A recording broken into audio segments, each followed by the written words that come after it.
All right, hi everybody, and welcome to the Cascade new orientation training. We're still a little early, and I know that there's a couple people who just recently contacted me for some last-minute info about the link. So we're just going to give everybody a few more minutes to join so we can all start at the same time.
All right, we're going to get started. I'm going to quickly share my screen. I think I've got it set up so that everybody is muted by default. So if you have a question, go ahead and use the chat. That is something I'll be checking as we go through this, and then I'll answer any questions. So in a moment, you should get my screen, and then we'll be in Cascade.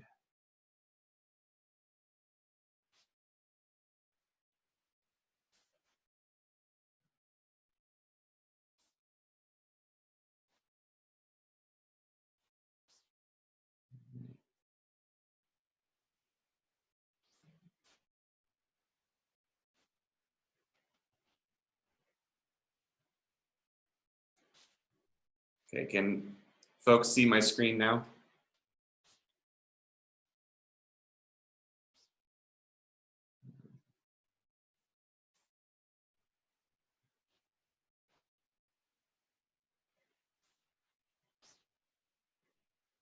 Seem to have lost the chat.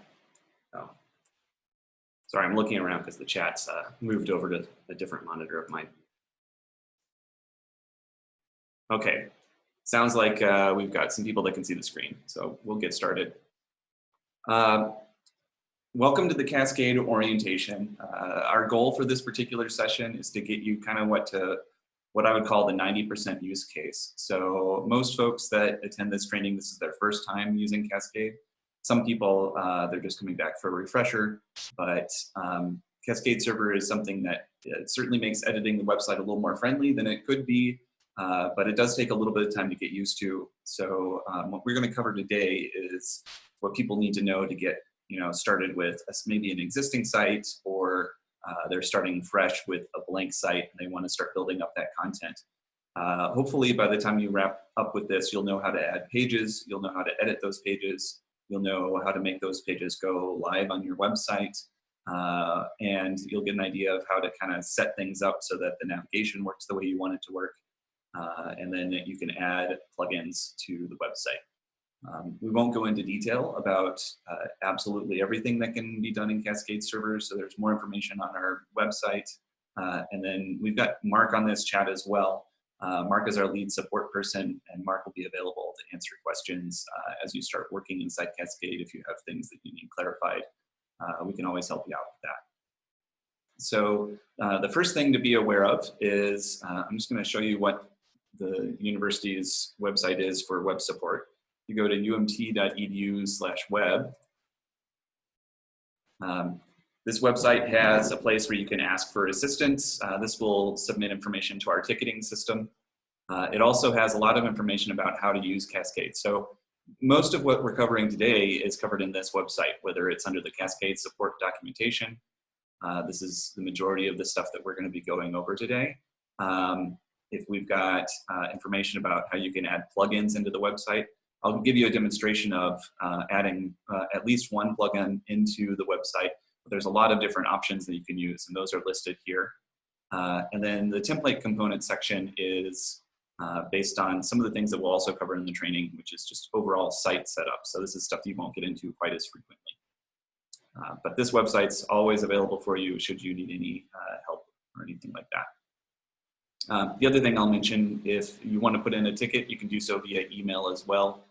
This webhelp@mso.umt.edu will create a ticket on your behalf. So if you send it from your work or student email address, we'll know exactly who you are, and then we can work you through a resolution for that.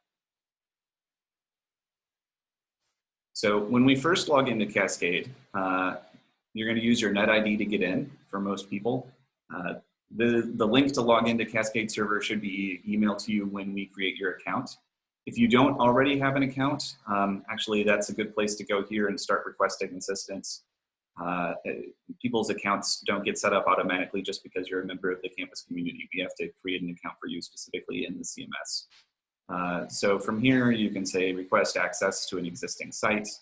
That'll have you log in, which I'm not going to do at the moment, but that'll have you log in and then pretty much put in what site do you want to have access to. It'll ask for a sponsor.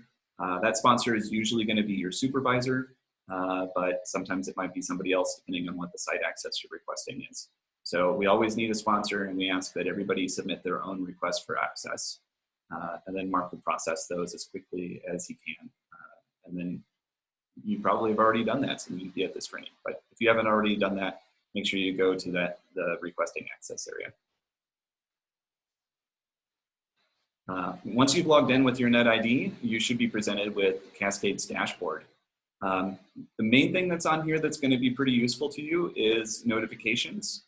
What we'll see as we start working with this is that Cascade server allows you to edit content independently of what is live on your website. And then at some point, you need to publish that information and have it go live. The notifications is an area, once we start publishing, we'll see some of the notifications from our work show up here. The other thing that's really going to be useful in here is this top navigation bar. So this is going to be around everywhere that you go inside Cascade. So if you ever want to come back to the dashboard, the Cascade logo is going to take you to that. So if we click this, it just takes us to this page. There's a site chooser. And I'm logged in as a user that only has access to one site right now. So when you log in, you're going to have access to probably two sites. For sure, the Ponderosa demo. This is where we work on training, and this site is going to be available to you to play with for as long as you're working inside CMS. So this is the only site this particular user has access to, but you'll also see whatever site that you're supposed to be editing. Or if you're editing multiple sites, you'll see a few different sites. So this is how we switch between those sites. The other thing that's pretty handy is this search menu. As you work around inside the CMS, sometimes you want to jump between things. If you just click on search, you'll see the most recently accessed content that you have. And this is a quick way just to move back around. And it also lets you try to find something. So if I've got a page that I know has the word example on it, I can try to find it. So here we've got a folder that has it in its name. And here, this default page, example is a word in there, so we could move to that and jump around pretty easy. So that's a useful tool. The other thing that's a little bit handy is when you are logged in as yourself, you won't see this resume normal identity, but you will see a settings. If you want to, you can upload an avatar, you can choose a default site for yourself. And one thing that I'd ask you to do is there's this setting for unpublishing, unmove, and delete. This should be checked by default, and I'd ask you not to change this. We'll get into why when we wrap up some content in our demo site, but this is a really important setting to leave on. You can also upload an avatar if you want, and that photo will appear next to your name on edits that you make. So without further ado, let's actually go into a website. So I'm going to go to this site chooser, and I'm going to pick the website that I want. Again, the way I got to that is every page should have this site chooser right here. I'm going to click on go to a site, and then I'm going to select the website I want to edit. In this case, I only have access to Ponderosa demo. All right, so now that we're in the Ponderosa demo website, everything is related to that specific website. So if you have multiple sites that you have access to, you're just going to switch between them, and then all the context will be for that particular site. So things to get oriented. This left-hand navigation here, the site content tree, one thing that you might want to do sometimes is give yourself a little more room, especially if you have a smaller monitor. You can click on this button, and that will shrink and come back. This first folder is the folder that contains your website. It's named based on the name of your site. So these two things will match, and all of the content for your site appears inside this folder. It's not something that you can change, it's just the way the system works. Underneath this folder is all of our content that we use. I'm gonna explain a few of the special pages inside here. So _CMS holds a lot of the stuff that makes the system work. Those aren't generally things that we're going to go into during the new user orientation, but if you become an advanced user of Cascade CMS, then this is an area where you might work occasionally. _config contains some information about a feature called stories, which we'll talk about as well today. The CSS folder contains some information about styling for the site. Not every site has a site style in it, but some sites do. And if there's something that makes your site have different colors or has something display a little bit differently, this is how that's set. So in general, unless you are a web designer and you're working in an area of expertise that you have, you're not going to be touching stuff that's inside this folder either. The stories folder is also a special folder, and we'll talk about stories in a little bit. And this setup block is kind of the configuration for your site. So I'm actually going to start by introducing the setup block. So if I ever want to view something, all I have to do is left click it inside this sidebar. So I'm just going to left click that right now, and I can get a preview of it. This setup block is not a page, so it doesn't look like the university's website. It's just a configuration container. If we want to edit this and change anything about the way the setup block is handled, there's a couple options that we have. I'm going to show you all the various ways to do it, and then I'm going to stick to one of them as we do the training, but you can pick whichever way you're most comfortable with. So one way to do it is I can right click on this and I can choose edit. That'll take me into that screen. The other thing I can do is I can left click on it, make sure it's selected in the preview pane, and then there is an edit button up here. They do exactly the same thing. Most of the time, my personal preference, I get used to doing the right clicking because it's less steps. But for today's purposes, because I know a lot of users tend to click on this edit button here, I'm going to start following that pattern. So clicking on it, previewing, and then editing. Right, so this particular block of information here, the display name and title, we'll talk about this when we start editing pages. It doesn't really matter for this particular piece of information, the setup block. Things that you might be changing is the title of the site. That appears on the very top of the site, and I just happen to have this Ponderosa demo site opened in another tab, so I'm going to switch to that real quick. So this is what the site looks like. There's, it's pretty empty at the moment. There's not a lot of pages in here, but that site title is up here. So you can change that as you wish here. The main thing that you're going to be working with, however, is probably changing things like the contact information or the footer. It's really common for people when they're new to the CMS that they are inheriting a site from an existing employee who maybe left or no longer has that responsibility, and you want to change the contact information for that. If we look on our published site here, you can see that there's a footer, right? All of this content here is the footer, and this footer has contact information. That's found in the setup block. So we can always go down here, update the contact information to contain whoever's name needs to be added, the phone number, things like that. There's a few other options in here about the way that the website works, setting up stories, for instance. Stories are these, the elephant, squirrel, the dog. People usually use this for announcements. Right now, a lot of people are using it to say, you know, here's how we're changing our business practices for COVID-19. We'll talk about how to do stories a little bit later, but some of the settings are in here. I'm not going to go into a lot of details about that. So that's the setup block. It's something that most of the time you set it once and you kind of forget it. So we're not going to spend most of our time talking about the setup block today. Instead, what I want to talk about mostly is how you add content and edit content. So let's take a look at this page. This is the home page for our demo site.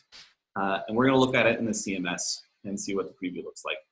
So the first thing to know is that we have a very special file here. This page is called default. The default page is always going to be the home page for whatever folder the default page is inside. And the name here is very, very special. It has to be exactly default. It cannot be default with a capital D. It can't be anything else. It always has to be named exactly default.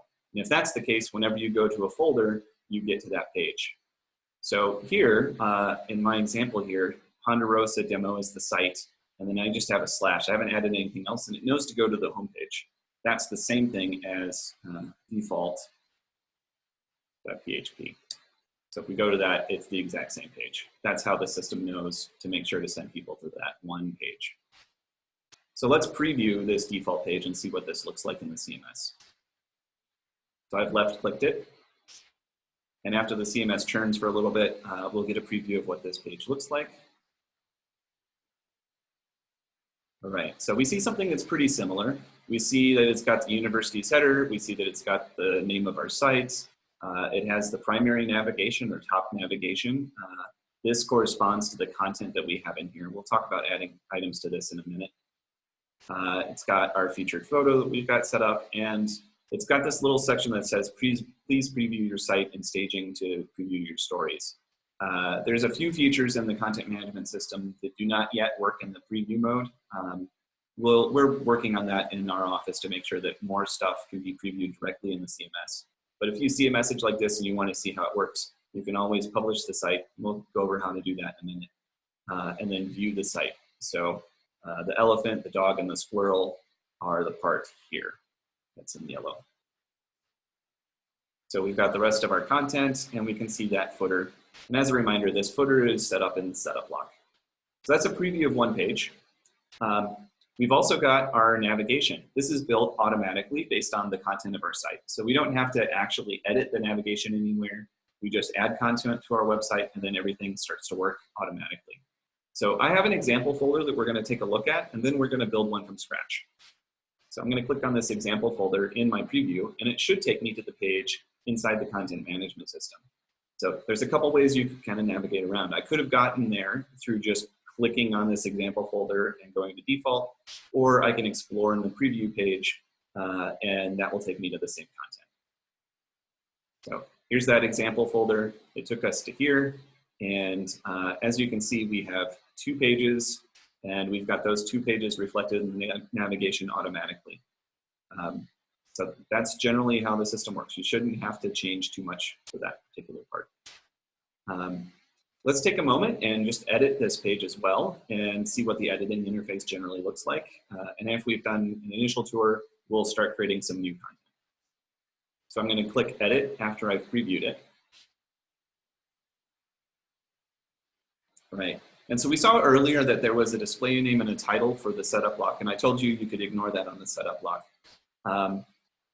The way that this works is the display name is generally used in the navigation. And so if I switch over to our example website here, and I look at, oh, I've not published it.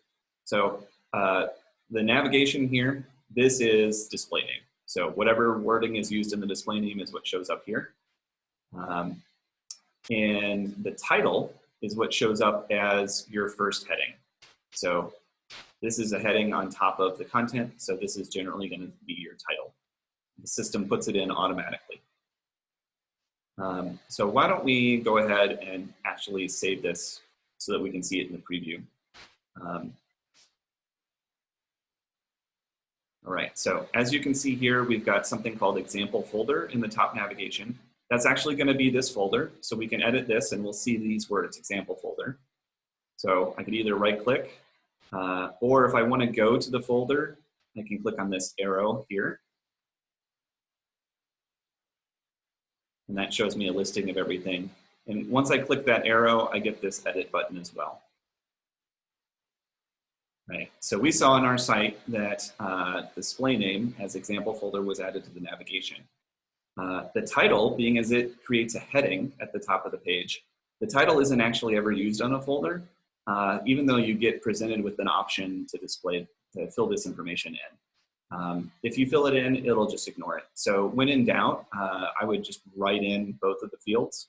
It's always safe to do that, but you don't want to leave things blank when they're necessary. But for folders, you only need to fill in the display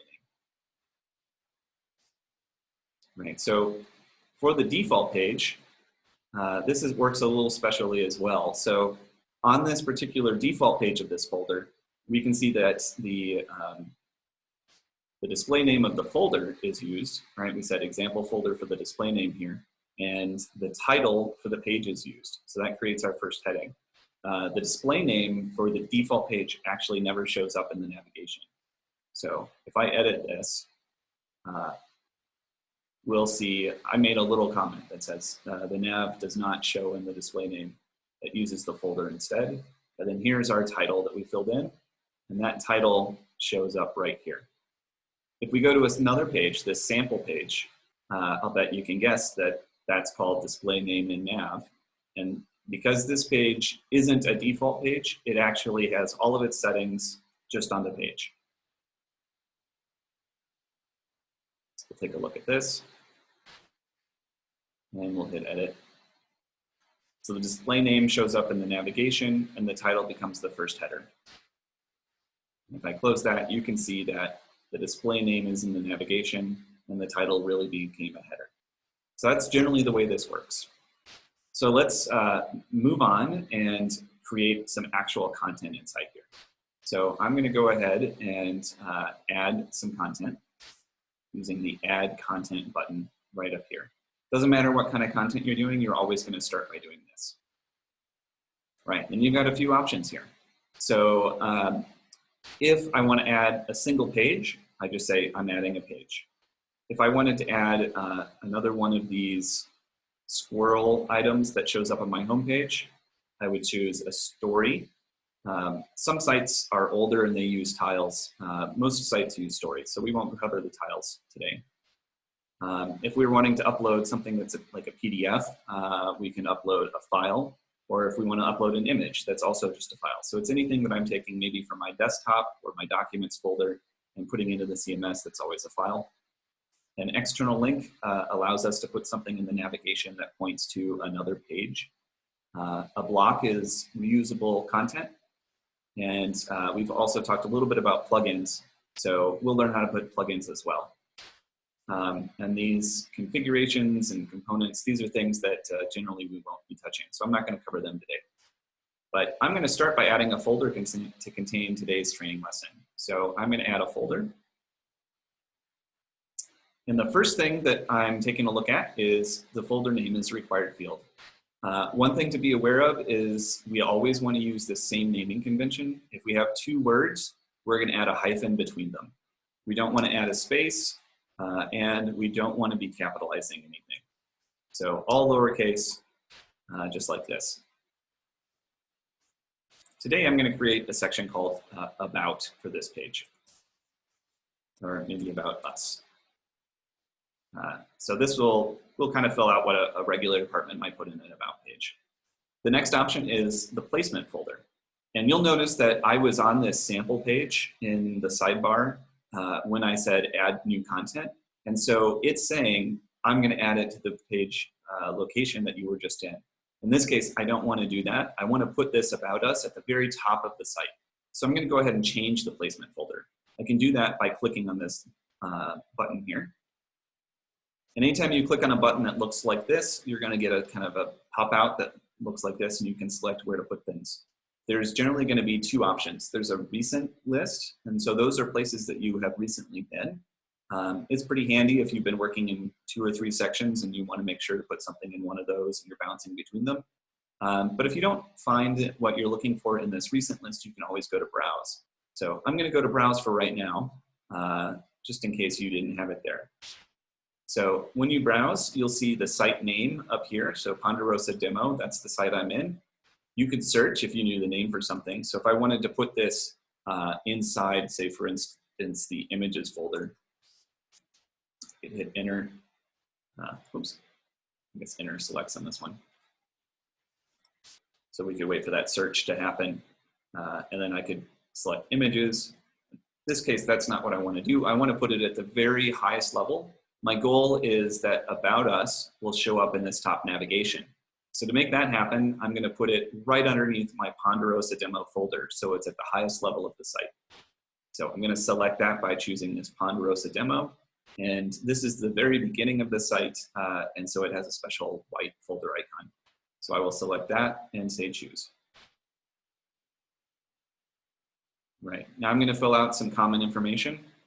We know that the display name is used in the navigation. So About Us. We also know that the title shows up as a heading on the page. And because this particular item is a folder, there's no heading in a folder. That's part of the page. So I'm going to leave this blank. A common setting that you might want to consider is whether you want this to be included in the navigation. All you have to do is say no if you don't want something to show up in the navigation. But right now we do, because it's an About Us content area. Some cases where you might want to say no is if you were making a documents folder where you upload specific documents for maybe a year or something like that, and you don't want people to navigate directly to this directory of just a bunch of documents. It's also useful if you have, maybe you've got a Qualtrics survey that you're doing and you want to send people to a page after the Qualtrics survey is completed and you want to publish that on the CMS. You could not include in the navigation, but it would still be available on the internet. So those are options for you, but most of the time we do include in the navigation. There's a lot of other information in here that you could fill out. The CMS uses some of it, but doesn't use all of it, and I would consider these more advanced topics. So we're not going to fill that out for today. None of it is required that's below this. I'm going to go ahead and hit submit on this to create our About Us folder in the Ponderosa Demo folder of our website. Okay, the next thing that comes up is going to be spell check. It's going to try to see if there's any misspellings. Obviously, we want to fix those if they do come up. And if you have things that come up in the spell checker as misspellings, but they're not, you can always contact our support desk and we can add it to the dictionary. So click this check mark to continue. And we've created an About Us folder. Now the system assumes that when you create a folder, you probably want to have a default page. So that comes in automatically. And what we can see is we've got the folder selected right now, and the preview is of all the content in that. So here's that default page. These are one and the same. So I can look at this default page and we'll see what the content is. Should be pretty blank right now.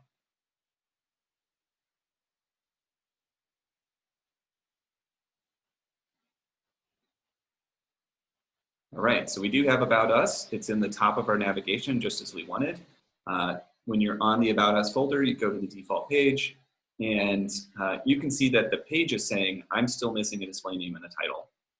So we want to go and edit that. So let's edit our page. Right here at the top, we hit edit. We see the same set of information that we saw when we were creating the folder. Now, On a default page, the display name doesn't get used because the folder's display name is what shows in the navigation. So this isn't really used. But on most pages it is. So generally speaking, just fill both out and you're going to be fine. The title is going to become our top heading. So I'm going to say about our department. So this will be our first heading. And then we have the ability to add content to this. One thing that I want to make sure that we're doing is we're going to build up a history of edits so that we can learn how to revert our changes if we do something that we don't like. So I'm actually going to hit a whole bunch of save points. Most people will just do this all at once. So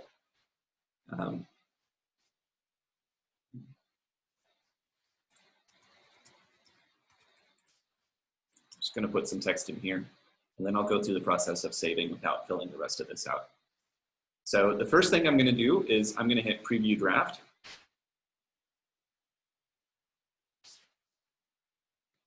And now we've got something that's in a draft mode. Drafts inside the content management system are personal to you. The rest of your colleagues that may edit this website won't see your draft. It's also something where just because you have a draft doesn't prevent someone else from editing the page. So if you have more than one person editing a site at a time, make sure that you coordinate with your peers so that you aren't overriding each other's work. I can tell that this page is a draft by looking here, and you can see that it says draft. We could also switch to view the current version of the page and restart our editing from that. But from my perspective, this draft looks great for the first draft. So I'm going to save this, and I'm going to save it by hitting submit up here. And it's asking us to make a comment. It's also figured out a little bit of what I've done. So it's filled out a comment for us. But I could say something more specific, like first draft of the About Us page, right? And then we'll click on Check Content and Submit. The Check Content and Submit will do our spell check on the page. It'll try to find any broken links in our content. We don't have any yet. And it'll do a few accessibility checks that we can make sure to get resolved as well. So if this all looks good and we've got green checks across the board, I'm going to go ahead and click this check mark here on the right, and that will save our page. Something that's pretty common with new editors is they will start a draft and they will never finish hitting that submit button, and they'll wonder why the content isn't on the website. That's because information in draft form never makes it out to the website. So make sure you're checking for drafts. And we'll edit this page a couple of times, so I'll show you an example of what a draft looks like versus the current page. So since we did just submit this, there's no draft for it. You can see over in this side here, there's not a draft picker. You can't switch between draft and current. And there's no options up here to discard the draft or anything like that. So I've made an initial change, and our text is in here. Welcome to our department. Let's edit this again. So I'm going to click on Edit one more time. All right, now let's talk about the way our content works.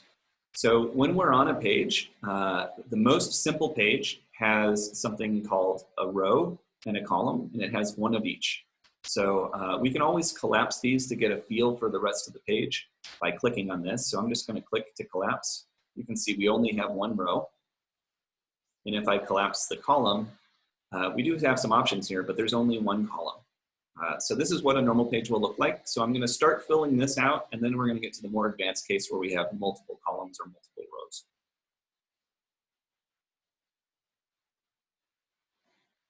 All right.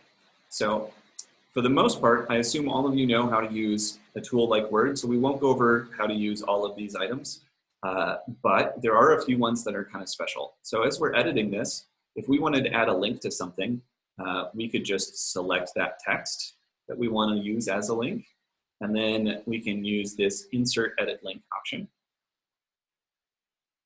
And that gives us a pop-up here. It's asking us first, is this a link that's internal, meaning is this a link to your own website, or is it an external link, meaning we give it a URL to point to?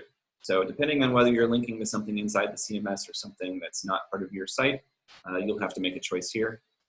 I'm going to choose internal because external is pretty self-explanatory. You just put in your URL.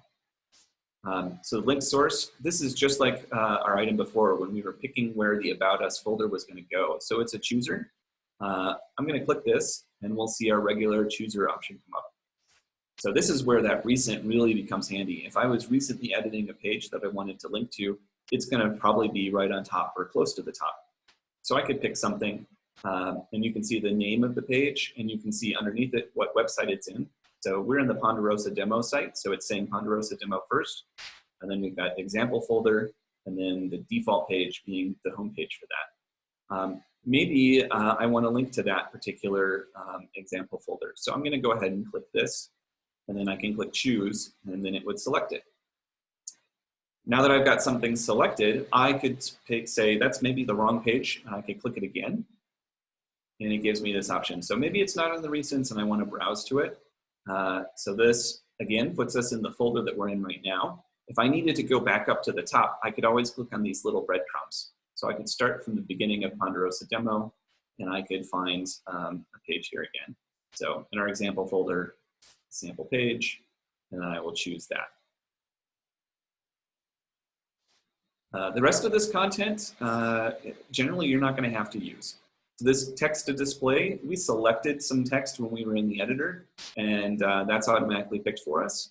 And anchor is a point on a page that if you click a link, it sends you down to maybe the middle of the page.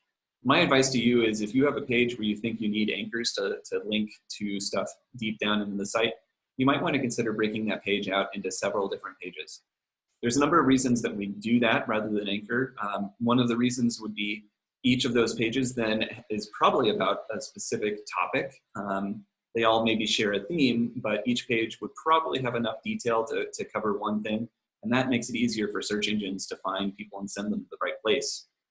For instance, if I have a frequently asked questions about our department, and maybe we've got one set that's about the hours of operation, we've got another set about how to use some particular piece of equipment, and somebody's searching for how do I use this equipment, and they find the result, and it takes them to the page, but the first thing they see is the hours of operation, they're going to think they clicked the wrong link, and they might go back. So creating separate pages is usually a good idea. This title is the thing, when you hover over a link, sometimes you'll get, in this case, choose file, page per link. You can see that kind of comes up. That's what the title is. You don't need to fill that out as long as the text that you've got linking is very, very descriptive of where it's going to take you. That's an important aspect. We're going to talk about several items of accessibility related to how we edit websites. And this is the first one that we're encountering here. So making sure that the text that we're linking is fully descriptive to where we're going is an accessibility standard. When you think about the question of, do we need to do things in an accessible way? The answer, if you're using Cascade CMS or any other content management system for the University of Montana, is always yes. That's because accessibility is mandated by law. So that should be reason enough. There's also plenty of university policies that mandate that we will follow the law and specifically how we do that. And we'll cover that in the training today.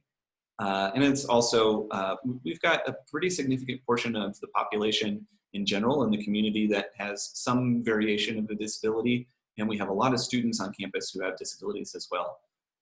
Disability services for students is over 1,000 students registered. So that's a significant portion of our population.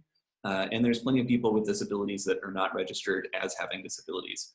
So there's a pretty broad audience that we want to make sure that we're properly serving. So the first thing we can do on that is making sure our link text says something about where it's going, and it's fully descriptive. One thing to think about is if all you heard was the link text, welcome to our department, would that describe where you were going? So a lot of people like to do something like click here. We don't ever want to use that because click here would not be descriptive.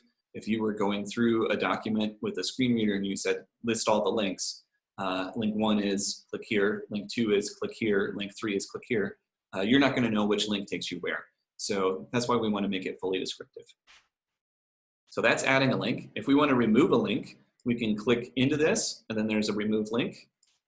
We can also right-click on it and open up that link editing screen as well, and we could change this if we needed to. So that's adding a link. And I'm going to walk through, again, saving the page so that we can go back and look at a history. So I'm going to take this, I'm going to preview my draft again. And you can see that we're on a draft because it says draft here. And we have options to submit the draft, discard the draft, go back and edit the draft. This looks pretty good to me, so I'm going to go ahead and submit my draft. Right, and this looks like an okay comment for me. It says exactly what I did, so I'm going to check the content and submit. So it's making our checks. I didn't have any major misspellings. The accessibility looks fine. Don't have any broken links. So I will click this checkbox to complete that. And now I no longer have a draft and it's saved. We should get a preview in a second. Okay, perfect. So let's edit this again and start looking at a few more of the editor features.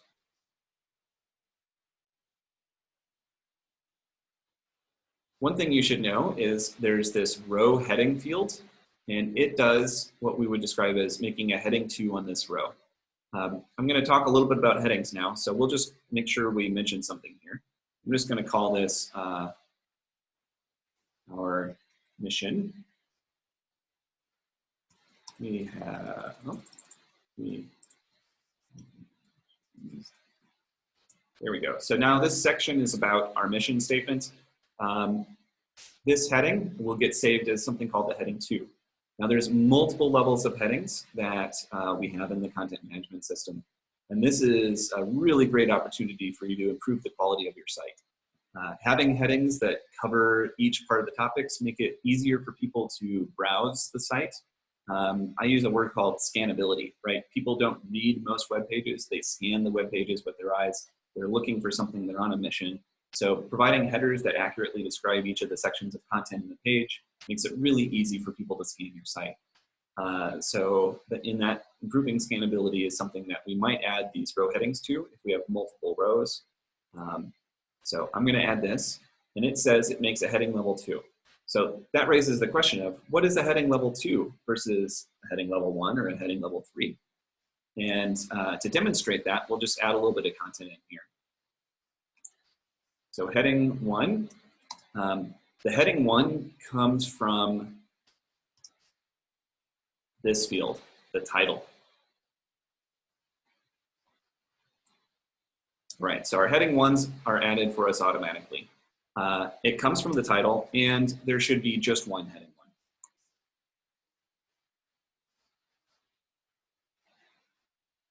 1. That's because the heading 1 should describe the overall content of the page. In our case, it's about our department, and that should cover everything that we have on the page. So we just want one of those, so we're never going to put another heading 1 in the page. Now, since about our department might cover several different things, we've got our mission. We might want to have a heading 2. So in our example here is our mission. If we also wanted to talk about our staff, that's not going to be a heading 3 just because we're numbering like this first one, the second one, the third one. They actually outline a level of completeness. So our heading 2 might be our staff. And if we think about this in a structured way, I'm just going to turn this into a list. So heading 1 comes first, and inside the heading 1, we've got our heading 2s. And if I wanted to further outline our staff, I could say as a heading 3, we have our director, and at heading 3 at the same level underneath our heading 2, we might have our front desk.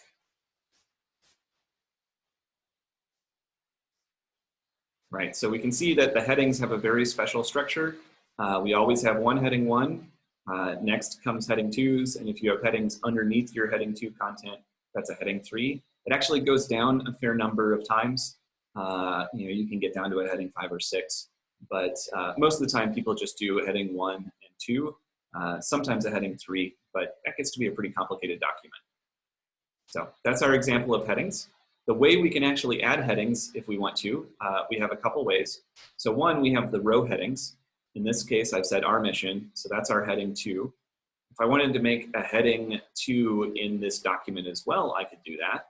So I could say our staff, and this is a paragraph right now. I can know that because when I've got my cursor on it, it says a P for paragraph.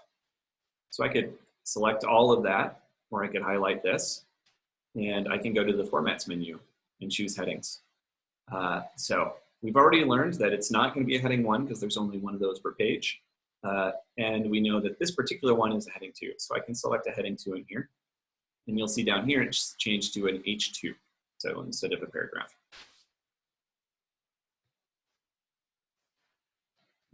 We could add a list. Right, so there's my name. I'm in our staff today. And lists are just a great tool for you as well. Lists are very, very easy to understand.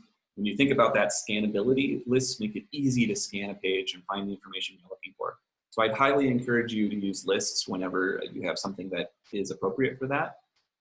Lists also help improve accessibility because people who are non-sighted users and are using screen readers, if there's a lot of content on the page, they have to listen to it read to them. So a list is something where they can go into it and see, oh, there's only 5 items in this list. Maybe I will listen to it. But if there are 100 items in this list, I'm going to maybe skip that section. So it's a great way for us to structure our page content to work out for our users. All right, so we've made a change here. I'm just going to go ahead and move on and save this again so that we have another point that we can see in our history. So in the past, we've been doing preview draft, and that has worked wonderfully. Most people will continue to make changes, preview the draft, and then submit the draft. There's also in this 3 dots an option, so you can save right away without making a draft. I'm going to do that. Once the accessibility checker finishes running, we'll get this check mark and it will let us proceed. Right, looks good so far. I'm going to hit check. All right, after we've saved it in just a moment, you will see that our updates have been saved. There's no draft. It's just saved straight to the system. So that's a way to bypass the drafts if you feel like you don't need to preview it before you save it. So that's an option. Okay, so let's go back one more time and let's take a look at the way that we can use our editor in a little more advanced way. I'm going to edit. Right, what we saw before is that we had 1 row, and that 1 row has 1 column. So if I want to make a more advanced layout, and most of the time, I'll be honest, you don't need to do this. What we've done works just fine, but I know a lot of people that are attending this training might be inheriting a site where somebody went and made things that were a little more complicated. So you need to know how to recognize that. And if you have a need to make a more complicated layout, you should know that you have the ability to do that. The CMS doesn't hold you back very much. So this Our Staff section, maybe I want to make a whole new section for that and make that 2 columns. I'm going to add the director on one side, and I'm going to add our front desk staff as a second column to that. So I'm just going to remove that from here, hit delete, and I'm going to add another row. And I'm going to use that heading, Our Mission, instead will be Our Staff. So the way that I can add a row is I just follow this row all the way to the right, and there's a plus. And that's all I see right now because I only have 1 of them. So I'm going to add a second one. And we'll see it looks a little different now that I have 2. So I'm on the first row, and in parentheses, it's telling me we're on 1 of 2. We have an arrow. This allows us to change the order of the rows. We have a plus. We can add another row if we want. And we have an X. We can delete this row. So I don't want to do that. I want to start building out the Our Staff section. So I'm going to add another row heading here. Okay, great. And I think I said that I wanted to create 2 different sections. I wanted a heading 3 for the director on the left, and I want the front desk staff on the right, also with a heading 3. So now that I've got these 2 rows, I have to make a second column in the second row. So I've got 1 already, so I'm going to click the plus. And now I have 2 columns, and it's a little tough to see that, so I'm just going to collapse these. There we go. So there's 1 column, there's a second column. So we've got director, Stan Bowling. I'm going to highlight this, And I'm going to turn this into a heading as well. So formats, heading, and this is a heading 3 because we're underneath the heading 2. That's great. So we've got the start of that and front desk staff. So we've got Mickey Mouse. We'll make this a heading as well. All right. I'm just going to go ahead and preview the draft one more time, and we'll see what this looks like.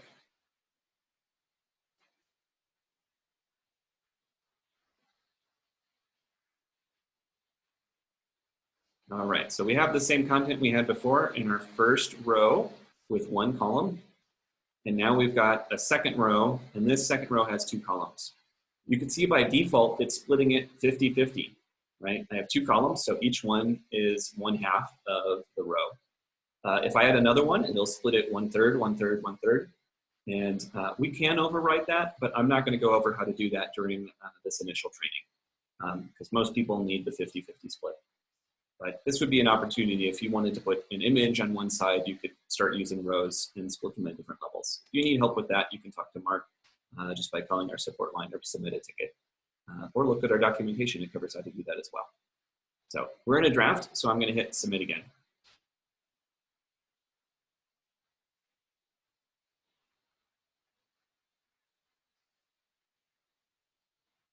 Great, I've saved my draft, and now that's what's available. So now's a good time to think about publishing. This looks, I'm sure, this is not perfect. I don't think we'd be ever putting a list like this on a real website, but for our fictional website, this looks perfect. We're ready for this to go live and to have this something that our visitors can see. Now, as an example, maybe I'm editing this and I need my director to approve the website edits before I go live. So I'm going to walk through that scenario, and you can do this personally or you could share it with somebody. Maybe my director doesn't have access to the CMS, so they can't see this preview screen very well for us. So we actually have an option for them. We can go to a staging location. So in this case, our site is staging.umt.edu / our site's name, and that takes us to the staging location. You'll notice there's no about us here yet, and that's because we haven't published. So we're going to talk about publishing right now. So if I want to make this change go live and be available on this staging website, the way I'm going to do that is publishing. And we always have to think when we're publishing, what do I need to publish? Now I could certainly publish just this default page. And in fact, I'm going to do that right now, and we'll see what that does. So to publish this, I'm going to hit publish. We get presented with a couple options. So our destinations are the most important part. We've got 2 destinations for most sites, a staging location and a production destination. Because this is the demo site, they actually both go to the exact same place. But your website, one of them is going to go to www.umt.edu / your site name, or if your site goes some other place, it'll go there. And then staging will go to staging.umt.edu / your site name. So if I only want my director to approve it, I'm going to uncheck the production destination, and I'll hit publish.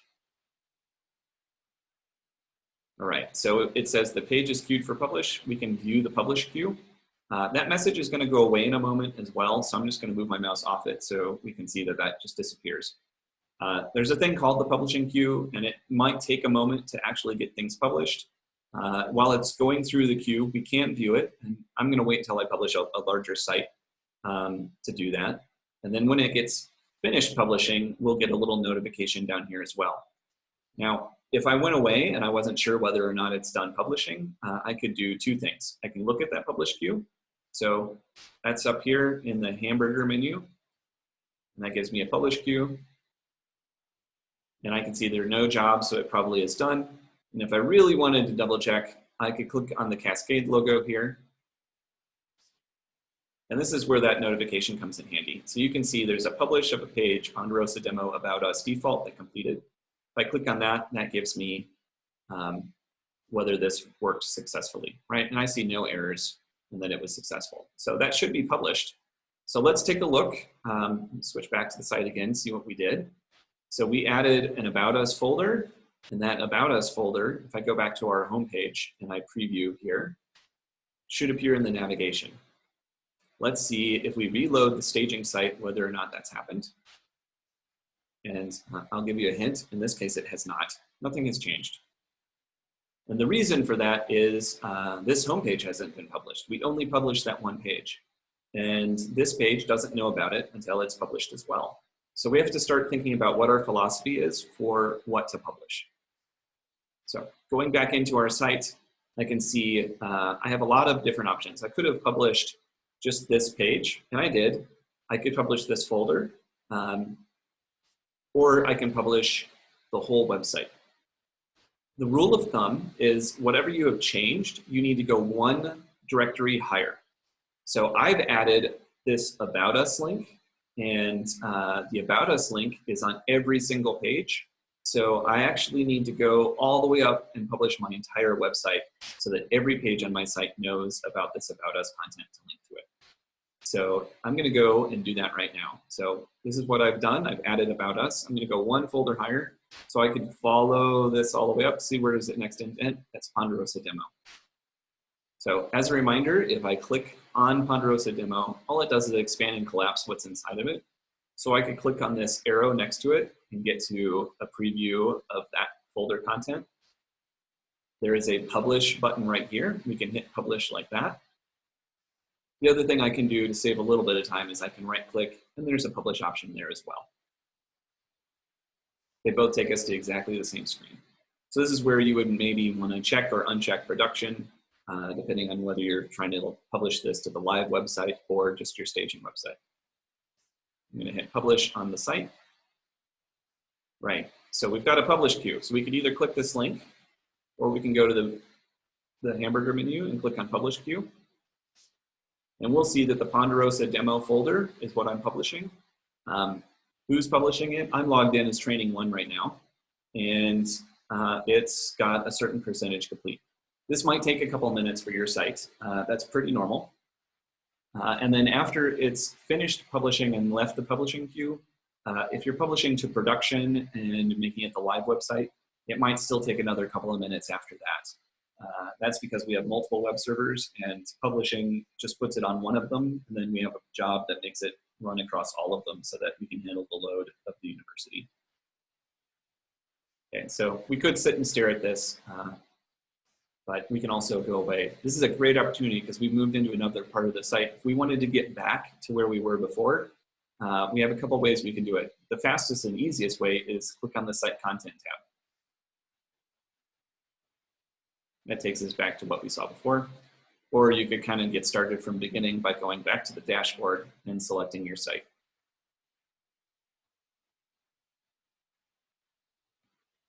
So while we're waiting for that to finish publishing, we'll try adding another page to this About Us section.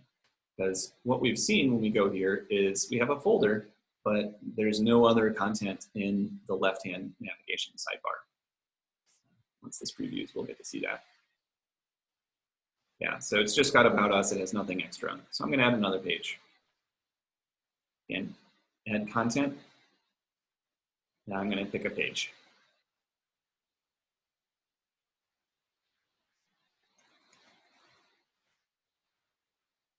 All right, I've done a page name. Now, this is not a good page name. It's not meeting our requirements here. So we want all lowercase and we want hyphens s r spaces. The placement folder, right? I was in the About Us folder, so that sounds great. I'm just gonna leave it there, that sounds right. Display name shows up in the navigation. And the title shows up as our heading 1. The reason there's 2 of these instead of just having 1, because on this page it's the same thing, is sometimes our title gets a little bit long, right? The heading 1 at the top of the page needs to be several words, maybe almost a sentence. We can't fit that in the navigation, so we have a short version of that for this display name. I don't have to fill out this row heading to have a heading 2, because maybe my mission statement is just a short paragraph.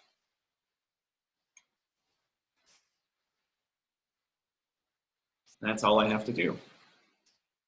So instead of previewing the draft, I'm going to try again and skip that. So I'm just going to check this content and submit.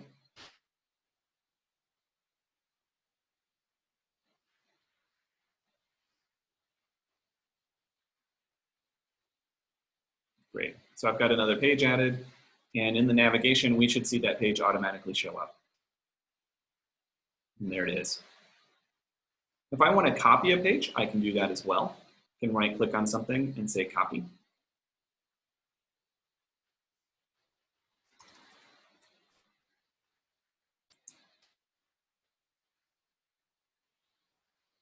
Now we've duplicated that particular page. We can edit our budget page.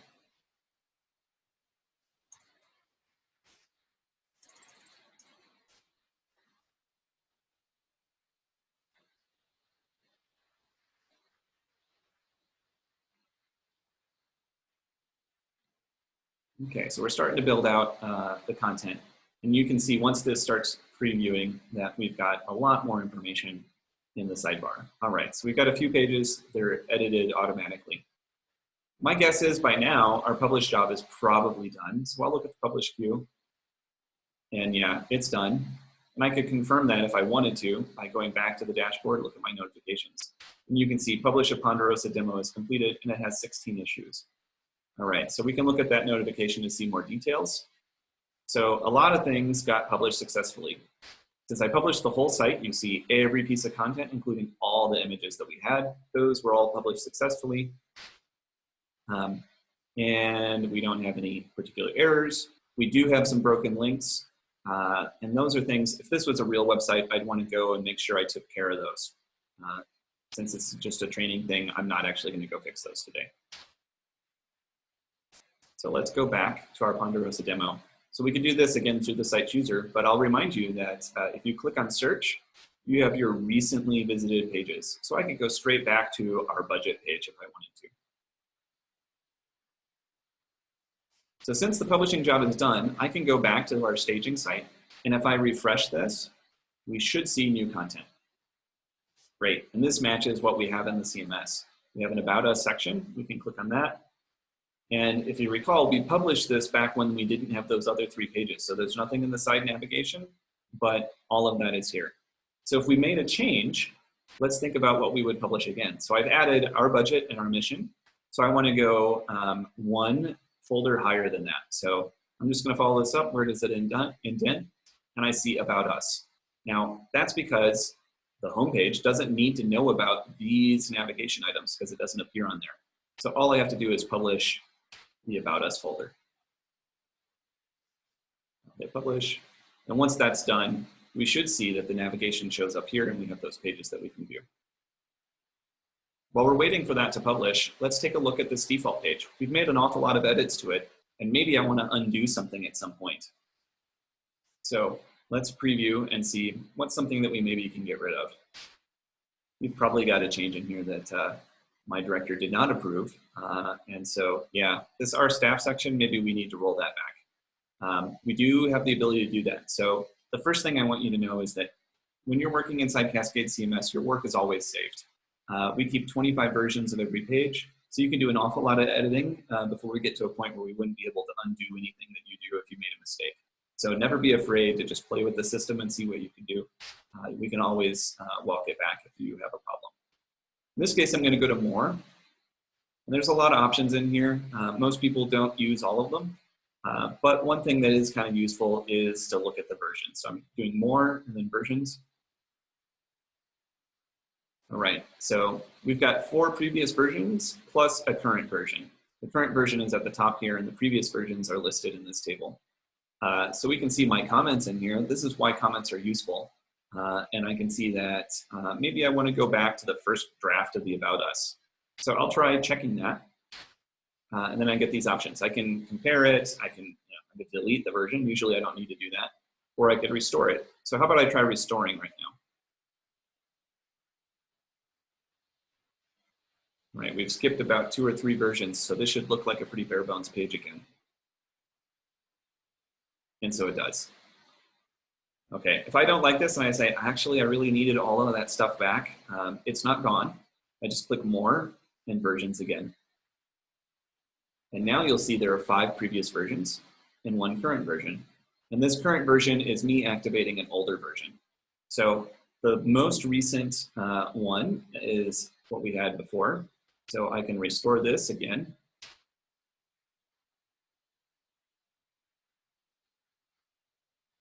And we should be back to where we were before. And yes, we are. We have all of that content. So the system remembers the last 25 edits. That should be more than enough. All right, so this content should have been published by now. So if I refresh this page, we see our mission, our budget. Perfect. That looks just right. However, maybe I'm the budgeting office and our budget is more important than our mission statement. And I want to make sure that we put this higher in the navigation. Or if I wanted to put about us at the very beginning of this navigation instead of the right-hand side, I can do that as well. So to do that, we need to go to a folder and we need to preview the content of the folder. So again, simply clicking on a page doesn't do that. And clicking on the folder itself here just collapses. So I need to use this arrow.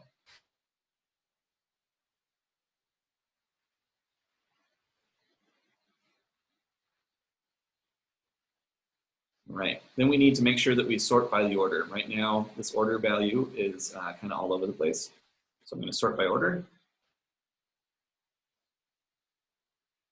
Right, so we have an option here. Our mission is above our budget. All I have to do is drag and drop.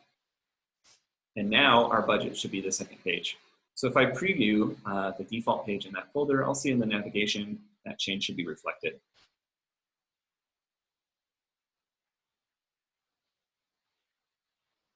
And so it is. Our budget is on top when before it was on the bottom. We could do the same thing in the main site navigation. We just change which folder we're changing the order of. So Ponderosa Demo is the folder that contains all of this. So if I click on this arrow, I can sort by order. And if I wanted to put about us at the very, very beginning, I could do that. And if I preview one of our pages, we'll see that the navigation order should have changed.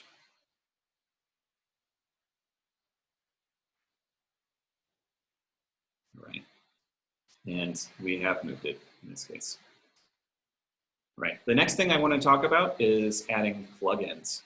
So maybe you want to add something to make it work on our site. So I'm just going to go to umt.edu/web. This is the main support website.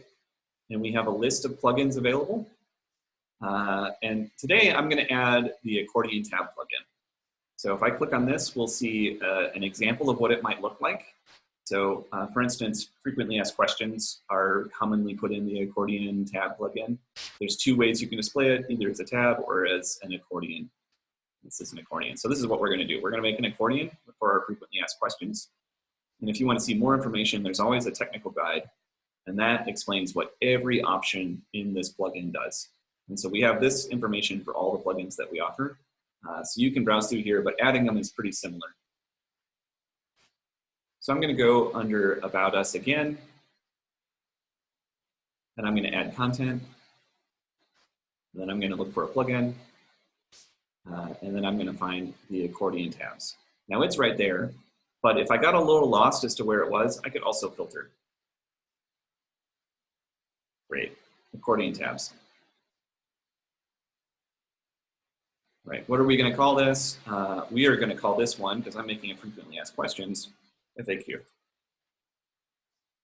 And I'm going to put it in About Us. That sounds great.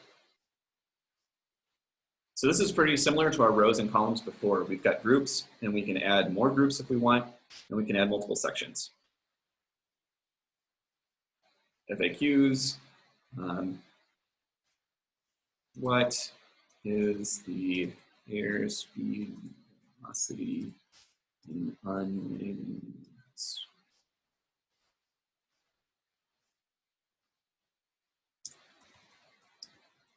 All right, so here's our first frequently asked question. We could add more of these if we wanted to by clicking the plus. We'll get another option here.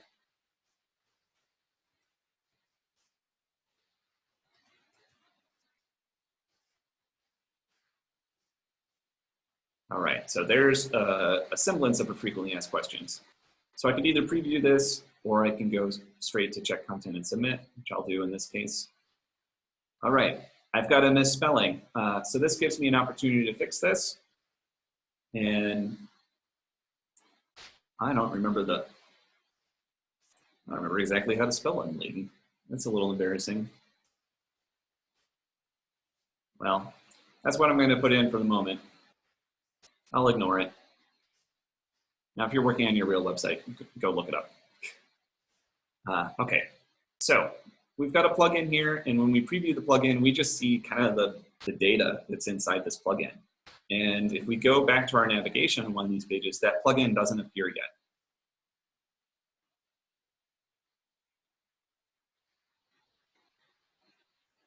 See, it's not in the navigation.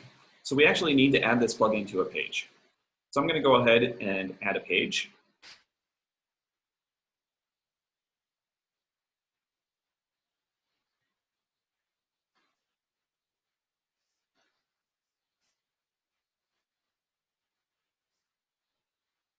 There we go. And then I'm going to add the plugin to this page. So there's a number of different places that I can put it.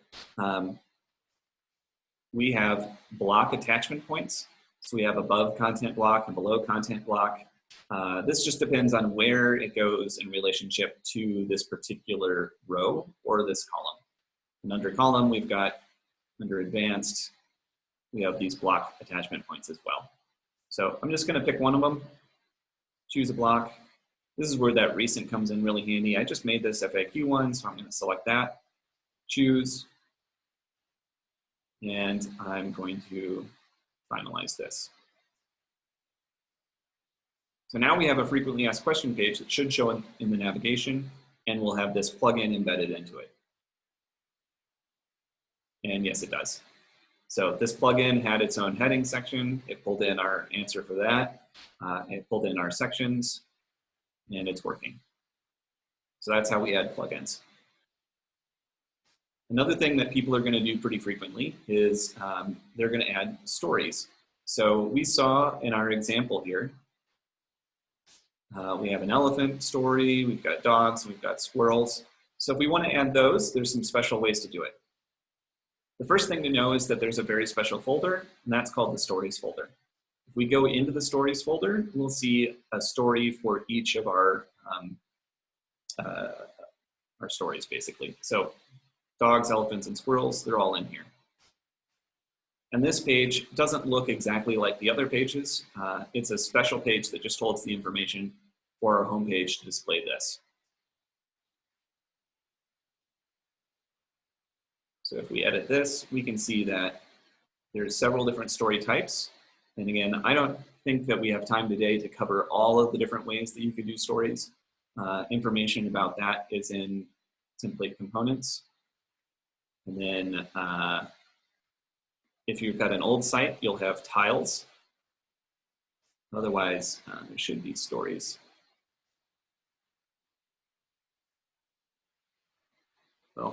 Well, we'll make it a note to fix that particular link. But when we add stories, we'll just cover that in the training. I guess we'll have to fix that. Sorry about that. So the story in this case is just a normal type of story. It's called Cascade. That's what's going to be what most people use.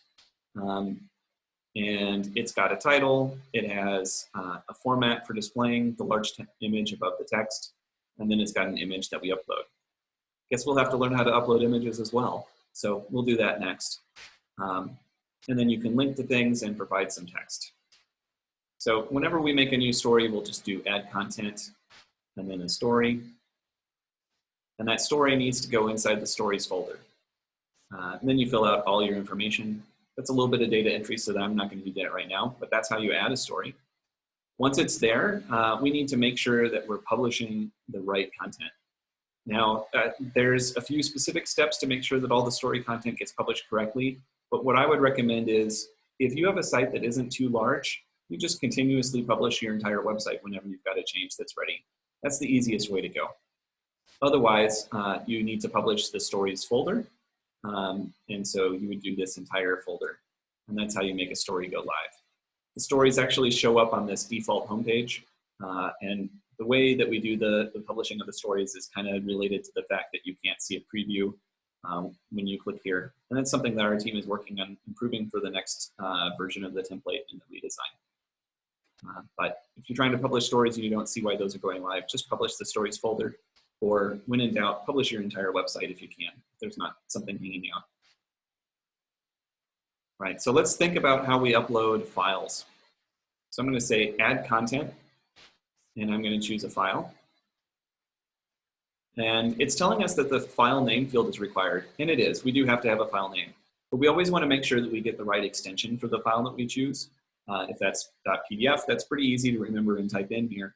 But if we have an image, there might be multiple kinds of file extensions: JPG, JPEG, .png, .gif, whatever option that you're doing, you have to know what that is. And sometimes, if you're using Windows, for instance, you may not see those extensions, and it has to be right.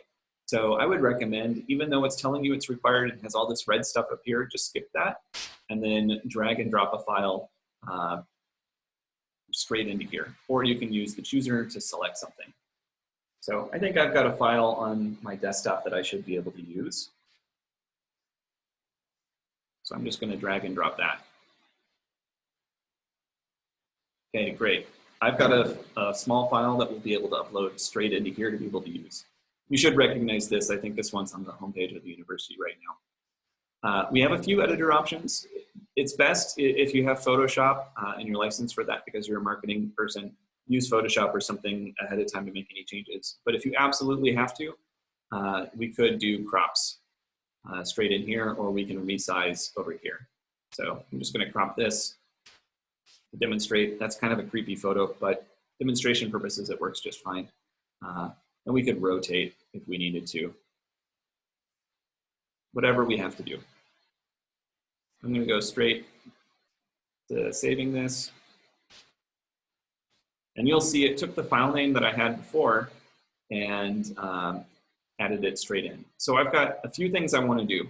One, this is a horrible file name. I want to make this a little easier to read. So I'm going to rename this file. And the other thing is I've uploaded an image. And in this particular site, we have an images folder where we keep all of our images. So I'm going to move it. First thing I'm going to do is rename it. So I can right click and I have rename. Or I can preview it, which I already am. And under more, there's rename. They both do the same thing. So I always want to leave this file extension on the end.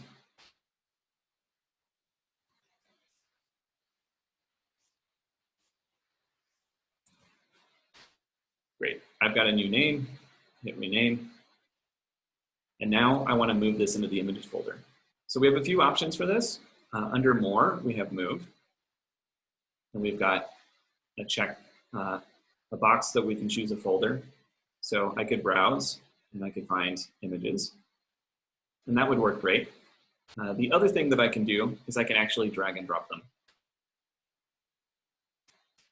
And it gives me the same dialog before, and then it just chooses the images folder for me. I mentioned before, when you're under your user settings, that there's a checkbox that I don't want you to uncheck. That's the unpublished content automatically on move. Since we've already learned that Cascade Server keeps a separate copy of your website than what your staging site or your production website might have, we always have to think about keeping things in sync. If you're going to move something from one location to another, or you're going to delete something, or rename it, which is kind of like a move, we always want to make sure that after that happens, the content on the real website gets pulled down because it doesn't exist in Cascade anymore. It's a really, really important thing to keep in mind, because if you have moved content and it stays on the website, maybe that information contains fee structures and people might find it via Google, and we don't want them to be looking at old, outdated content.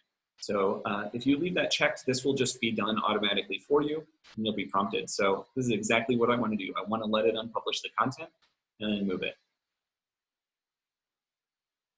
Now, that means it's off the website. If we had something that was referencing it, it's not using that anymore. This is where, after we move something, we need to republish the site to make sure everything's all linked up. I just uploaded this picture, so I know nothing's linking to it just yet. But if we had maybe a PDF that we moved and that was located and like every page linked to it, maybe the link was in the footer or something like that, we would need to make sure we publish the whole site. So that's moving things. Let's talk a little bit about deleting. So I've got this mask, and now I know, I really don't need this mask photo, and I'm okay to remove it. So I'm going to select this, and I can delete straight from here, or I can delete from the dropdown. Doesn't matter which one I pick. And when I delete something, we always want to unpublish it as well. So I'm going to hit delete, and it should be gone.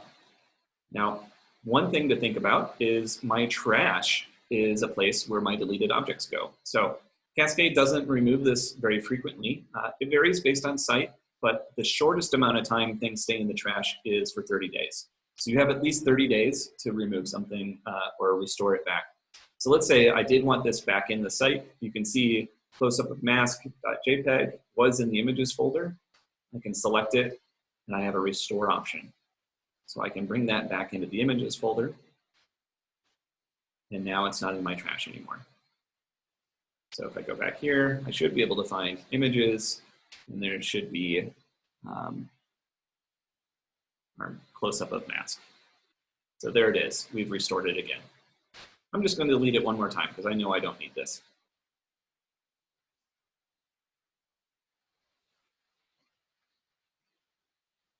Okay. So that's how we delete. Does anybody have any questions at this point? Just feel free to put them in the chat.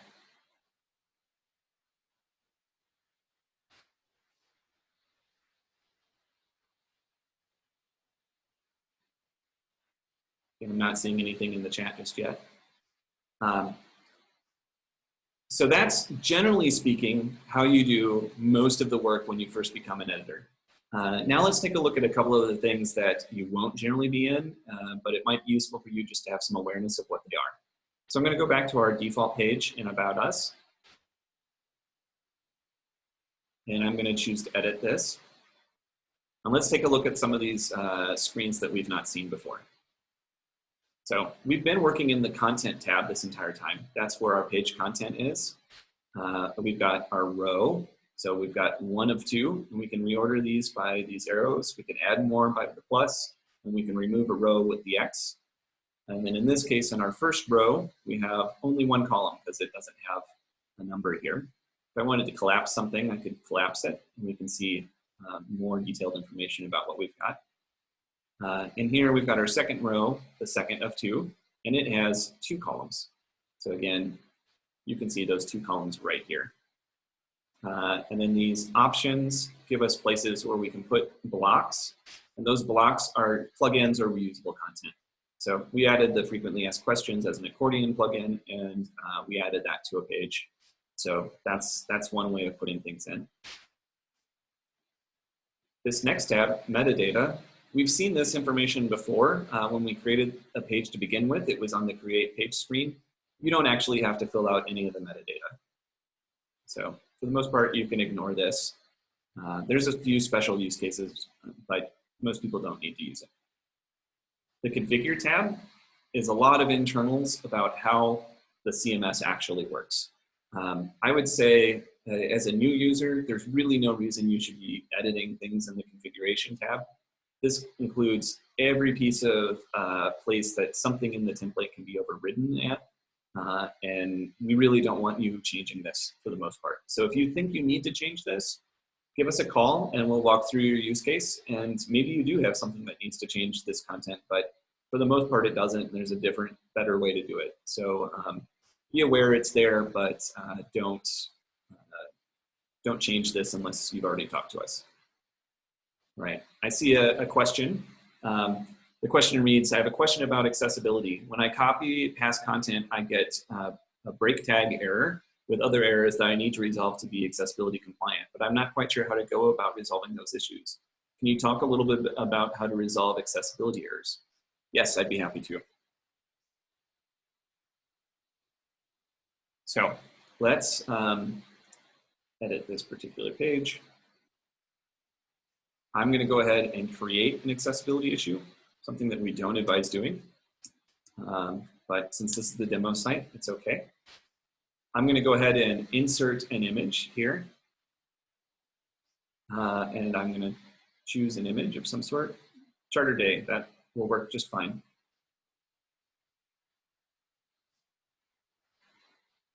Okay, if I remove the image description, This is an area where whenever we add an image, we want to fill out this description to have an option for people who are non-sighted users and need to have the description read to them by their assistive technology.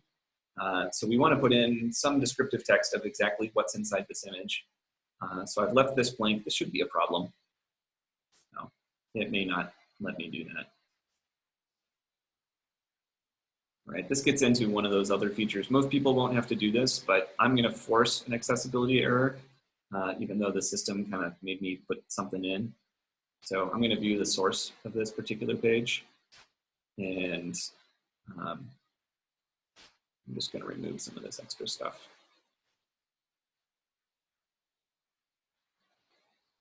Right.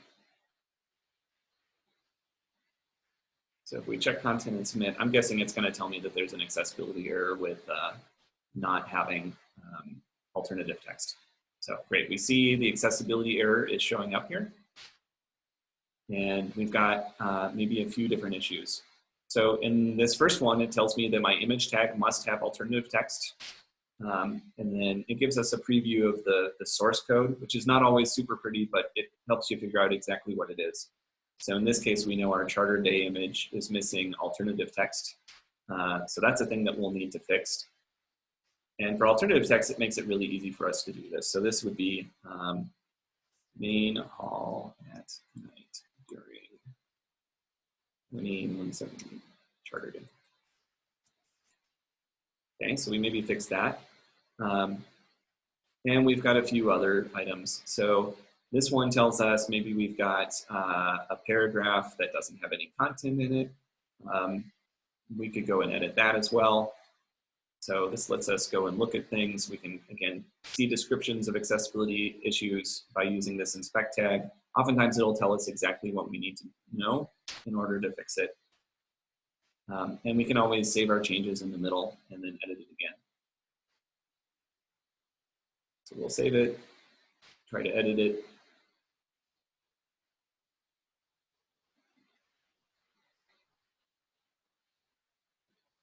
Check it again, see if we've got any improvements. In this case, I've gotten rid of that particular error. Now, Randy, you said you had a very specific error that was with break tags. What website are you in? And we can take a look at it right now and even try to save that page.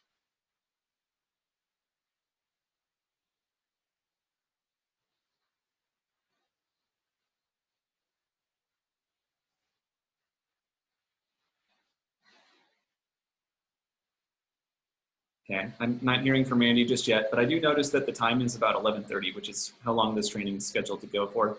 So I'll just mention, I've covered the key components that you need to know about. So anybody can feel free to leave if they like. Randy did just tell me what site they're on, so I should be able to work through that particular error. So if you want to, you can certainly stick on the line and we can go through that. It looks like somebody else already resolved it, so we won't be able to look at that. But in general, anytime you have an accessibility error, I would say it should get resolved. So call our support line and we will work through that with you, whatever that case might be. Every one of them needs to be solved in a slightly different way.